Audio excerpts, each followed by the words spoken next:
नमस्कार दोस्तों, स्वागत है आपका हिंदी नॉलेज शो में। तो दोस्तों, पिछले कुछ घंटों के अंदर पाकिस्तान में बहुत बड़ी बड़ी घटनाएं घट चुकी हैं और सबसे पहला अपडेट तो आप यही ले लीजिए कि अब से कुछ ही मिनटों पहले अलग अलग सोर्सेज से रिपोर्ट निकलकर ये सामने आ चुकी है कि पाकिस्तान की जो हाई कोर्ट है उसने इलेक्शन कमीशन को डायरेक्शन ये दी है कि जो नवाज शरीफ हैं, जिन्हें पाकिस्तान की सेना बैक कर रही है, समर्थन कर रही है प्राइम मिनिस्टर बनने के लिए, और हर संभव धांधलेबाजी की जा रही है कि किसी तरीके से नवाज शरीफ की पार्टी सत्ता में आ जाए, उस नवाज शरीफ के जीतने पर रोक लगा दी है। जी हां, जैसा कि मैंने आपको परसों बताया था कि नवाज शरीफ कम से कम 70,000 वोटों से भी ज्यादा के मार्जिन से हार रहे थे, लेकिन पता नहीं क्या जादू हुआ कि कुछ ही घंटों बाद खबर आई कि नवाज शरीफ 1.5 लाख वोटों से जीत गए। उसके बाद जब पोलिंग स्टेशन के रिजल्ट के नतीजे सामने दिए गए तो पता चला कि टोटल वोट तो है 1,92,000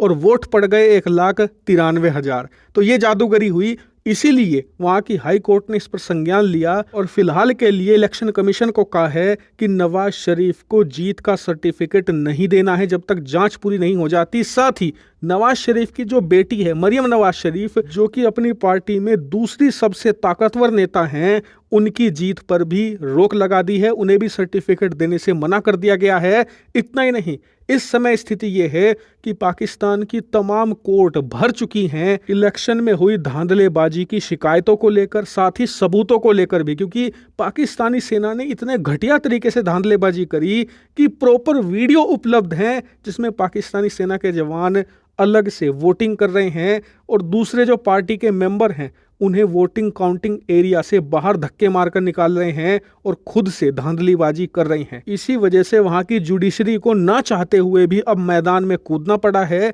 और इतना ही नहीं, जो सबसे बड़ा डर था पाकिस्तानी सेना का वो भी सच साबित होने लगा है। इस समय पाकिस्तान के हर एक हिस्से में जोरदार प्रोटेस्ट किए जा रहे हैं पुलिस के खिलाफ, सेना के खिलाफ, और सेना के इस समय हाथ पैर कांप रहे हैं क्योंकि उन्हें पता है कि अब से कुछ ही महीने पहले 7 मई 2023 को क्या हुआ था, जब इमरान खान के समर्थक प्रदर्शनकारियों ने पाकिस्तानी सेना का हेडक्वार्टर तक फूंक दिया था, उनके सैन्य बेसों पर हमले कर दिए थे। उन्हें लग रहा है कि मामला इस बार उससे भी बड़ा है और जनता ने जबरदस्त वोट दी है इमरान खान को, और जब जनता ने देखा कि उनके वोट की कोई कदर नहीं है, सेना खुली धांधलेबाजी कर रही है, उनका मजाक उड़ा रही है, तो इसीलिए अब देश की जनता धीरे धीरे सड़कों पर उतरना शुरू हो चुकी है। पाकिस्तान की सेना पूरी कोशिश कर रही है कंट्रोल करने की, लेकिन स्थिति लगातार बिगड़ती जा रही है। इतना ही नहीं, फिलहाल के लिए तो इमरान खान की पार्टी ने यह कहा है कि जहां जहां इलेक्शन कमीशन के दफ्तर हैं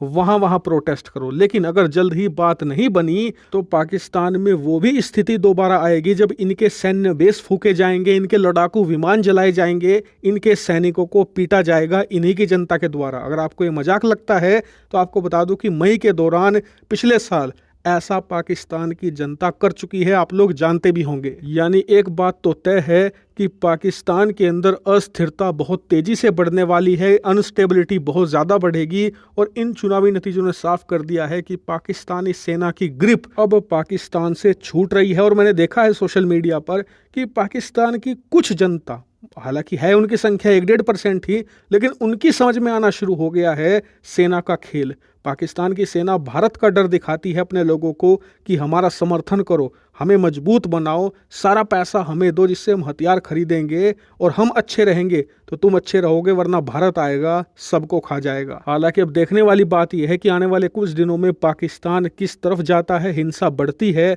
या पाकिस्तानी सेना क्रैकडाउन करके अपने लोगों को मारती है। इस पर आपका क्या मानना है, कमेंट करके बताइएगा। Thank you very much for watching video.